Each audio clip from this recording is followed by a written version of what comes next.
भाई क्या हो गया? भाई एक और चाइनीज फोन आ गया। Another one. Another one. Hey, what's up everybody? It's Ricky here and welcome back to another video. And आज की वीडियो में मैं बात करने वाला हूँ POCO M2 Pro के बारे में। I know, एक और Chinese phone I don't know what else to do. अपनी Indian companies are not doing well, they are not bringing any phones. I have no other option. हमें ultimately लेने Chinese phone ही होते हैं. And what other options do we have? So मैं इस phone के बारे में यही बोल के स्टार्ट करना चाहता हूँ कि ये फोन है क्यों, क्यों एग्जिस्ट क्यों करता है ये phone. There is no reason at all for this phone to exist. Honestly Redmi Note 9 exactly same phone है, एग्जैक्टली सेम. बस बैक में थोड़ा सा इन्होंने बैक कवर में लाइन ऐड कर दी है, कैमरा में से एक लाइन सी हटा दी है, बाकी सेम स्पेक्स हैं. The only difference is charger in the box, rest everything is same. But चलो still let's talk about it. सबसे पहले तो बात करते हैं इस फोन के बॉडी डिजाइन के बारे में. It is same as that of Redmi Note 9. बिल्कुल ही सेम डिजाइन देखने को हमें मिल जाता है. Glass back, glass front, aluminium frame with a water repellent coating, dual SIM. Front में हमें एक IPS LCD डिस्प्ले देखने को मिल जाता है जो एक 1080p डिस्प्ले है, 60 हर्ट्ज है with HDR10 support and 395 pixel density, जो सब ऑलरेडी Redmi Note 9 जैसा सेम है.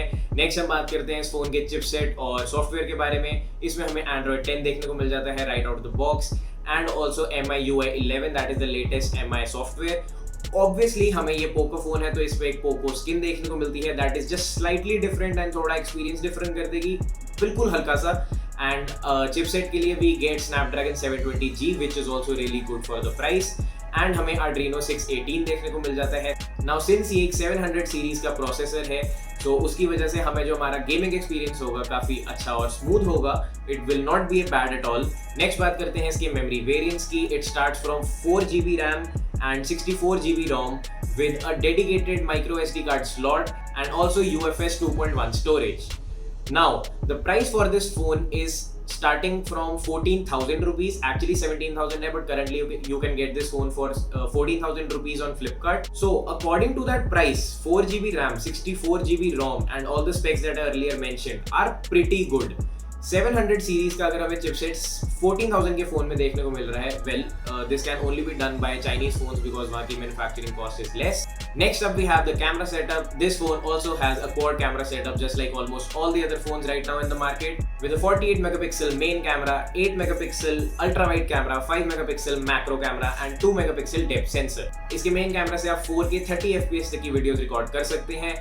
फ्रंट स्क्रीन में हमें सेल्फी कैमरा के लिए एक होल पंच कैमरा देखने को मिलता है that is 16 megapixel and can shoot up to 1080p 30 FPS videos.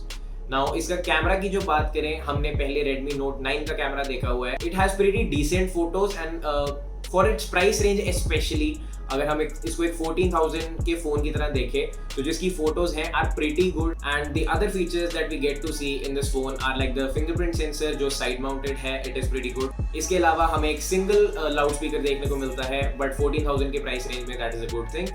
3.5mm का जैक है, that is also a really good thing. Last coming to the battery on this phone, it has a 5000 mAh battery and a 33 watt fast charger in the box.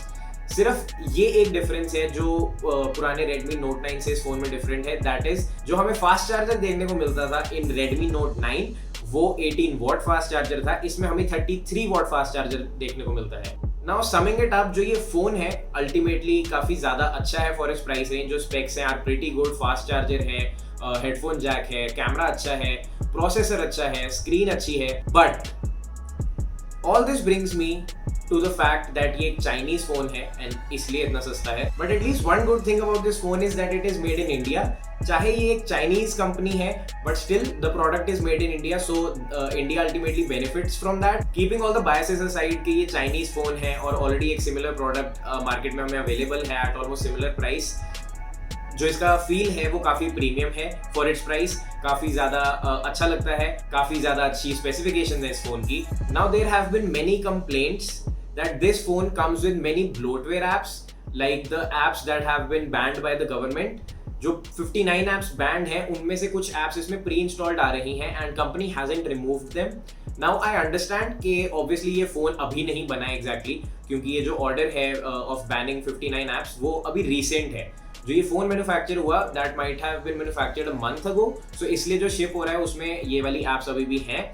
Now the apps are really dangerous, like एक clean master app है इसमें, जिस app को तुम खोलोगे उसमें it ask for certain permissions, you just give the permission for the first thing and after that it ask for no other permissions. But अगर तुम सेटिंग्स में जाके देखो, this app has access to all the permissions that a phone require separately. अगर तुम किसी भी normal phone की, एंड्रॉइड फोन की बात करो जो थोड़ा अपर रेंज में है एंड इज नॉट चाइनीज, वो फोन्स यूजुअली एंड्रॉइड 10 में they ask for permission separately, each permission is ask for separately. But इस फोन में जैसे ही तुम एक बार अलाउ दबाओगे, all the permissions are given to this app immediately. Like that is a really dangerous thing. तुम्हारे कैमरा की, तुम्हारी लोकेशन की, तुम्हारे कॉल्स की, every permission is given to the app just immediately. So that is a really bad thing. So that is something जो breach of privacy है, and I won't suggest to buy a phone जो actually like इतना dangerous है। मतलब I understand कि ये apps already installed थी, and I guess POCO has released a notice that all these apps were installed earlier. So these apps they say that they'll be removing with the next software update. So no need to worry about that, but still है तो ultimately एक Chinese phone and I guess इसके privacy issues रहेंगे, but still this phone overall is otherwise really good। काफी अच्छा build है, chipset है, and also I don't really think हमारे पास और options हैं। Like the only phone जिसको हम इसके साथ compare कर सकते हैं that is the Moto One Fusion Plus that I've reviewed earlier। That was also a pretty good phone। वो हमें 17,000 का मिल सकता है एंड उसके भी स्पेसिफिकेशंस काफी अच्छे हैं। जो उसका चिपसेट है इज 730G, जो काफी ज्यादा अच्छा सॉफ्टवेयर है, अगेन जो इसी में ही है। The only thing it has lesser than this POCO M2 cheaper phone is the charging adapter। उसका फास्ट चार्जर हल्का सा स्लो है इस फोन से। बाकी almost all the other things are pretty similar, but also जो मोटो का price है is 3000 more than this phone. But also जो मोटरोला कंपनी है वो अमेरिकन ब्रांड ओरिजिनली था, but now is owned by Lenovo, and Lenovo is a Chinese brand. So it's up to you guys, what phone would you like to choose, like the Moto phone that is an American company but owned by Lenovo, a Chinese brand, or POCO M2 Pro जो basically rebranded Redmi Note 9 है, जो आया भी पहले था। It's just like this is Redmi Note 9's long lost twin, जो इन्होंने कुछ महीने बाद रिलीज किया है because Note 9 नहीं चला। Like I don't really know, specs तो अच्छे हैं but still दोनों हैं ultimately Chinese phones। So you let me know in the comment section below, आप इन दोनों में से कौन से फ़ोन के लिए ज़्यादा इंटरेस्टेड हो। एंड एक और फ़ोन है that is in this price category जो मैं नेक्स्ट वीडियो में रिव्यू करने वाला हूँ, but that is also ultimately a Chinese phone. So देखो बच्चे तो चाइनीज़ फ़ोन्स ही हैं, आई डोंट रियली नो इतने अच्छे phones in this price category. So this is it from my side. I hope you like this video, and if you did, be sure to smash that like button and also hit the subscribe button if you haven't already, and I'll see you in the next one.